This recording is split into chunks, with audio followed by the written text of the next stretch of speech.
அனைவருக்கும் வணக்கம். இந்த வகுப்பறையில 6 ஆரம் கொண்ட ஒரு கோளத்தினுடைய கன அளவு அதன் பரப்பளவுடன் எதனை பெருக்குவதனால் கிடைக்கிறது அப்படின்னு சொல்லி 4 ஆப்ஷன் கொடுத்துருக்கு. இது என்ன அப்படிங்கிறத பார்க்க போறோம்.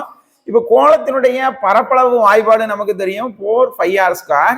கோளத்தினுடைய கன அளவு 4/3 πr³ அப்படிங்கிறது தெரியும். இப்ப இதனுடைய பரப்பளவுடன் எதனை பெருக்குவதனால் அது கிடைக்கும் அப்படின்னு சொல்லி இருக்கிறாங்க. அப்போ இதனுடைய பரப்பளவை நம்ம அப்படியே எழுதிக்கிடுவோம் 4πr². இது கூட எதனை பெருக்குவதனால் கேட்டிருக்கிறாங்க. அப்போ அதை வந்து நம்ம எக்ஸ்ன்னு எடுத்துக்கிடுவோம்.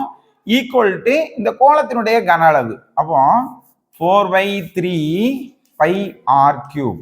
இப்போ இதை நம்ம எப்படி எடுத்துக்கலாம் அப்படின்னாக்கி 4πr³/3. இப்போ இந்த எக்ஸ் மாத்திரம் நம்ம கண்டுபிடிக்கணும்.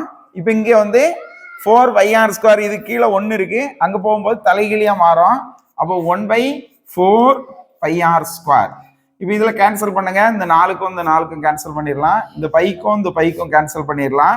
இந்த r²க்கும் இந்த r² கேன்சல் பண்ணிடலாம். அப்போ இங்கே ஒரு r மாத்திரம் இருக்கு, r/3.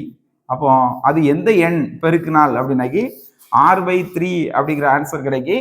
நமக்கு பி ஆப்ஷன் சரியான விடை. நன்றி, வணக்கம்.